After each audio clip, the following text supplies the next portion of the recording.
ప్రభుత్వ ఉద్యోగాలు ఎన్నున్నప్పటికీ అత్యున్నత కొలువులు మాత్రం కొన్నే. వాటిలో సివిల్ సర్వీసెస్ తర్వాత ప్రాధాన్యమున్నవి కంబైన్డ్ డిఫెన్స్ సర్వీస్ ఎగ్జామినేషన్తో భర్తీ అయ్యే పోస్టులు. ఎందుకంటే సిడిఎస్సితో అవకాశం వచ్చిన వారికి సివిల్ సర్వీస్తో సమానంగా లెవెల్ 10 వేతనం దక్కుతుంది. Army, navy, air force officers training అకాడమీల్లో అత్యున్నత సేవలు అందించడానికి సిడిఎస్సి దారి చూపుతుంది. ఇటీవలే ప్రకటన విడుదలైంది. గ్రాడ్యుయేట్లు దరఖాస్తు చేసుకోవచ్చు. Union public service commission UPSC ఏడాదికి 2 సార్లు కంబైన్డ్ డిఫెన్స్ సర్వీస్ ఎగ్జామినేషన్ నిర్వహిస్తోంది. డిగ్రీ పూర్తయిన చివరి ఏడాది కోర్సులు చదువుతున్న వాళ్ళు దరఖాస్తు చేసుకోవచ్చు. మహిళలు కూడా దీనికి అర్హుతే. పరీక్ష, ఇంటర్వ్యూ, మెడికల్ టెస్టులతో నియామకాలు ఉంటాయి. పరీక్ష, ఇంటర్వ్యూల్లో 45% మార్కులు వస్తే ఉద్యోగం ఖాయమైనట్లే. ప్రతి 6 నెలలకు ఒక ప్రకటన వెలువడినందున నిబద్ధతతో శ్రమిస్తే కొద్ది ప్రయత్నాలతోనే విజయాన్ని అందుకోవచ్చు. ఈ సన్నద్ధతతో సిడిఎస్సితో సమాన స్థాయిలో ఉండే యూపీఎస్సీ నిర్వహించే మరో పరీక్ష సిఏపిఎఫ్ని కూడా రాసుకోవచ్చు. ఇక ఈసారి వెలువడిన ప్రకటనలో మొత్తం ఖాళీలు వచ్చేసి 453. దానిలో వివిధ విభాగాల్లో వివిధ ఖాళీలు, వాటికి తగిన విద్యార్హతలు, వాటికి తగిన వయోపరిమితిని ఇప్పుడు చూద్దాం. ముందుగా Indian military academy IMA Dehradun 161వ డిఈ కోర్సు జూలై 2026న ఇది మొదలవుతుంది. మొత్తం దీనిలో ఖాళీలు వచ్చేసరికి 100 ఖాళీలు. ఎన్సీసీ సి సర్టిఫికేట్ హోల్డర్లు రిజర్వ్ చేసిన 13 ఖాళీలు ఆర్మీ వింగ్లో అప్లై చేసుకోవచ్చు.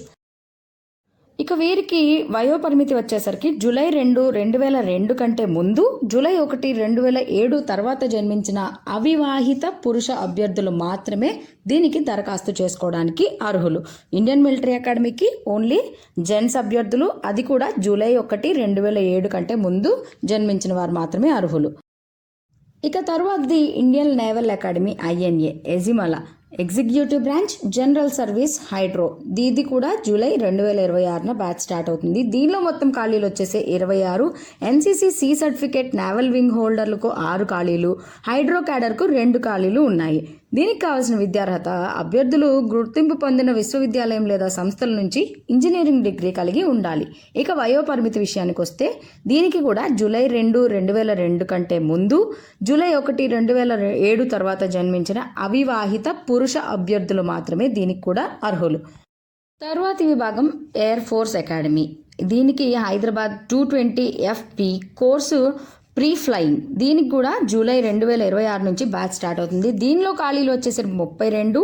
ఎన్సీసీ స్పెషల్ ఎంట్రీ ద్వారా NCC C certificate air wing హోల్డర్లకు 3 రిజర్వ్ పోస్టులు ఉంటాయి. విద్యార్హత 10+2 అంటే 10+2 ఇంటర్ స్థాయిలో ఫిజిక్స్, మ్యాథమెటిక్స్తో గుర్తింపు పొందిన విశ్వవిద్యాలయం నుంచి డిగ్రీ లేదా బ్యాచిలర్ డిగ్రీ చేసి ఉండాలి. దీనికి వయోపరిమితి 20 నుంచి 24 సంవత్సరాల మధ్య ఉండాలన్నమాట. తర్వాత ఆఫీసర్స్ ట్రైనింగ్ అకాడమీ ఓటీఏ 276 ఖాళీలు ఉన్నాయి. దీనికి విద్యార్హత వచ్చేసి డిగ్రీ లేదా దాని తత్సమాన కోర్సు ఏదైనా సరే. దీనికి కూడా జూలై 1, 2007 తర్వాత జన్మించిన అవివాహిత పురుష అభ్యర్థులు మాత్రమే దీనికి అర్హులు. దీనికి చివరి సంవత్సరం విద్యార్థులు కూడా అప్లై చేసుకోవచ్చు. కానీ అక్టోబర్ 1, 2026 నాటికి వారి డిగ్రీ పూర్తి చేసి ఉండాలన్నమాట. ఆ సర్టిఫికెట్లు సబ్మిట్ చేయాల్సి ఉంటుంది. తర్వాతి విభాగం ఆఫీసర్స్ ట్రైనింగ్ అకాడమీ ఓటీఏ. దీనికి 19 ఖాళీలు ఉన్నాయి. దీనిలో కూడా డిగ్రీ చేసిన వాళ్ళు అర్హులు. దీనికి అవివాహిత మహిళలు కూడా దరఖాస్తు చేసుకోవచ్చు. ఇక దరఖాస్తు విషయానికి వస్తే యూపీఎస్సీ ఈసారి నూతన దరఖాస్తు విధానాన్ని ఇంప్లిమెంట్ చేస్తుందన్నమాట. upsc.online.nic.in లాగిన్ అయితే మొదటిసారి యూపీఎస్సీ ఉద్యోగులు దరఖాస్తు చేసుకునేవారు తాజాగా ఈ పునరుద్ధరించిన అప్లికేషన్ పోర్టల్లో రిజిస్టర్ అవ్వాలి. ఖచ్చితంగా స్టెప్ బై స్టెప్ అన్ని వివరాలు నీట్గా చదివి అప్లై చేసుకోండి. దరఖాస్తు ఏమాత్రం రిజెక్ట్ అయినా కూడా మీరు సన్నద్ధత చేసినా కూడా ఉపయోగం ఉండదు. ఆధార్ కార్డును ఐడి పత్రంగా యూపీఎస్సీ సిఫార్సు చేస్తుంది. అభ్యర్థులు ఆధార్ కార్డును తమ గుర్తింపు పత్రంగా ఉపయోగించాలి. ఇది గుర్తింపు, వెరిఫికేషన్, అథెంటికేషన్లు సులువుగా పూర్తయ్యేందుకు ఉపయోగపడుతుంది. అన్ని పరీక్షలకు శాశ్వతమైన ఏకరూప గుర్తింపుగా కూడా ఇది ఉపయోగపడుతుంది. పోర్టల్లో సూచనల ప్రకారం సంబంధిత పత్రాలను అప్లోడ్ చేయాలి. సమర్పించిన తర్వాత దరఖాస్తు ఉపసంహరణకు అనుమతి ఏమాత్రం లేదు. ఇక పరీక్షా విధానం ఎలా ఉంటుంది? ఒక్కో పేపర్కు 100 చొప్పున మొత్తం 300 మార్కులకు English, general knowledge, elementary mathematics విభాగాల్లో ప్రశ్నలు ఉంటాయి. ఒక్కో పేపర్కు వ్యవధి 2 గంటలు ఉంటుంది. ఆఫీసర్స్ ట్రైనింగ్ అకాడమీ OTA పోస్టులకు దరఖాస్తు చేసుకున్న వారు మ్యాథ్స్ పేపర్ రాయాల్సిన అవసరం ఉండదు. తప్పు సమాధానాలకు ఆ ప్రశ్నకు కేటాయించిన మార్కులలో 3వ వంతు అంటే 1/3 నెగిటివ్ మార్కింగ్ ఉంటుందన్నమాట. ఇంగ్లీష్ విభాగం మిగతా ప్రశ్న పత్రం అంతా ఇంగ్లీష్, హిందీ మాధ్యమాల్లో కూడా ఉంటుంది. పరీక్షలో అర్హత సాధించడానికి ప్రతి పేపర్లో కనీసం 20% మార్కులు పొందాల్సి ఉంటుంది. ఆఫీసర్స్ ట్రైనింగ్ అకాడమీ పోస్టులకు పరీక్ష, ఇంటర్వ్యూ ఒక్కటి 200 మార్కులకే ఉంటాయి. ఒక్క OTA ఉద్యోగాలకే దరఖాస్తు చేసుకుంటే మ్యాథ్స్ పేపర్ మాత్రం రాయాల్సిన అవసరం ఉండదు. సిలబస్ విషయానికి వస్తే ముందుగా ఎలిమెంటరీ మ్యాథ్స్. దీనిలో 10వ తరగతి స్థాయిలో ప్రశ్నలు ఉంటాయి. అర్థమెటిక్ నుంచి number systems, elementary number theory, trigonometry, geometry, mensuration, statistics లాంటి అంశాలు ఉంటే, ఇంగ్లీష్లోకి వచ్చేసరికి comprehension, errors and omissions, filling the blanks, jumble sentences, sentence corrections, synonyms, antonyms, idioms and phrases, parts of speech, spelling mistakes, sentence transformation, reported స్పీచ్ల నుంచి ప్రశ్నలు ఉంటాయి. ఇంకా జనరల్ నాలెడ్జ్కి వచ్చేసరికి దైనందిన జీవితానికి ముడిపడిన అంశాలే ప్రశ్నలుగా వస్తాయి. వర్తమాన సంఘటనలకు చాలా ప్రాధాన్యం ఉంటుంది. సైన్స్, టెక్నాలజీలో తాజా మార్పులపైన కూడా కొన్ని ప్రశ్నలు అడిగే అవకాశం ఉంటుంది.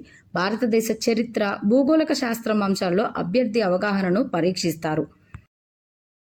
ఇక సిలబస్ మరింత లోతుగా కావాల్సిన వాళ్ళు డిస్క్రిప్షన్లో లింక్ని ప్రొవైడ్ చేస్తాము. ఆ నోటిఫికేషన్ లింక్లో PDFను అప్లోడ్ చేస్తే వాళ్ళకి సిలబస్ ప్రతి చాప్టర్ టు చాప్టర్ UPSC క్లియర్గా ఇచ్చింది. దాన్ని అభ్యర్థులు రిఫర్ చేసుకుని దానికి తగ్గట్టు ప్రిపరేషన్ చేసుకోవచ్చు. ఇక ఇంటర్వ్యూ విషయానికి వస్తే, పరీక్షలో విజయవంతమైన వారికి ఇంటర్వ్యూ నిర్వహిస్తారు. ఇందులో 2 దశలు ఉంటాయి. మొదటి అంశంలో అర్హత సాధిస్తేనే రెండో దానికి అవకాశం కల్పిస్తారు. తొలి రోజు స్టేజ్ 1లో భాగంగా ఏదైనా చిత్రాన్ని చూపించి దాన్ని విశ్లేషించమంటారు. దాని ద్వారా అభ్యర్థి జ్ఞాన నైపుణ్యం, అవగాహన సామర్థ్యాన్ని పరీక్షిస్తారు. ఈ విభాగంలో అర్హత సాధించిన వారికి స్టేజ్ 2లో భాగంగా 4 రోజుల పాటు ఇంటర్వ్యూలు కొనసాగుతాయి. సైకాలజీ టెస్టులతో పాటు ఇతర అంశాల్లో కూడా అభ్యర్థిని పరీక్షిస్తారు. 2 స్టేజ్ ఇంటర్వ్యూలు క్వాలిఫై అయితే అప్పుడు వారికి వైద్య పరీక్షలు నిర్వహించి శిక్షణకు తీసుకుంటారు. ఇక శిక్షణ విషయానికి వస్తే, అభ్యర్థులు తమ ప్రాధాన్యం, మెరిట్ ప్రకారం army, navy, air force, OTA వీటిలో ఏదో ఒక చోట అవకాశం పొందుతారు. మిలిటరీ అకాడమీకి ఎంపికైన వాళ్లకు ఇండియన్ మిలిటరీ అకాడమీ డెహ్రాడూన్లో శిక్షణ ఉంటుంది. నేవల్ అకాడమీలో చేరిన వారికి కేరళలోని ఎజిమాలలో శిక్షణ నిర్వహిస్తారు. ఎయిర్ ఫోర్స్ అకాడమీకి ఎంపికైన వారికి పైలట్ శిక్షణ హైదరాబాద్లో ఉంటుంది. ఆఫీసర్స్ ట్రైనింగ్ అకాడమీ పోస్టులకు ఎంపికైన వారు చెన్నైలో శిక్షణలో పాల్గొంటారు. శిక్షణ పూర్తి చేసుకున్న వారికి ఆర్మీ, OTA లెఫ్టినెంట్, నేవీలో సబ్ లెఫ్టినెంట్, ఎయిర్ ఫోర్స్లో ఫ్లయింగ్ ఆఫీసర్ హోదాతో కెరియర్ ప్రారంభమవుతుంది. ఇక సన్నద్ధత అనేది ఎలా ఉండాలి? నోటిఫికేషన్లో సిలబస్ వివరాలను చాలా శ్రద్ధగా గమనించాలి. పేపర్లు, అందులోని అంశాల వారీగా సన్నద్ధత కొనసాగించాలి. ప్రాథమిక అంశాల నుంచి అధ్యయనం ప్రారంభించాలి. చదువుతూ ముఖ్యాంశాలను ఖచ్చితంగా నోట్స్ రాసుకోవాలి. పరీక్షలోని అంశాలని CBSE 8 నుంచి +2 వరకు ఉన్న పాఠ్యపుస్తకాల నుంచి గ్రహించవచ్చు. అధ్యయనంలో పరిమితంగానే పుస్తకాలు ఎంచుకొని వాటినే మళ్ళీ చదువుతూ ఉండాలి. పేపర్ల వారి అంశం, విభాగం చదవడం పూర్తయిన తరువాత వీలైనన్ని మాదిరి ప్రశ్నలను సాధన చేయాలి. CDSE పాత ప్రశ్నలను బాగా అధ్యయనం చేయాలి. జవాబులతో సహా UPSC వెబ్సైట్ నుంచి వీటిని పొందవచ్చు. ప్రశ్నపత్రంపై ప్రాథమిక అంచనాకు రావడానికి ఇవి చాలా ఉపయోగపడతాయి. సబ్జెక్టులు, విభాగాల వారి ఏ అంశాల్లో ఎలాంటి ప్రశ్నలు వస్తున్నాయో తెలుసుకొని సన్నద్ధతను అందుకు తగ్గట్టుగా మలుచుకోవాలి. నేర్చుకోవడం పూర్తయిన తర్వాత కనీసం 10 నమూనా ప్రశ్నపత్రాలను సాధన చేయాలి. పరీక్షల వారి ఫలితాలను విశ్లేషించుకోవాలి. వెనుకబడుతున్న, తప్పులు జరుగుతున్న అంశాలకు తుది సన్నద్ధతలో ప్రాధాన్యం ఇవ్వాలి.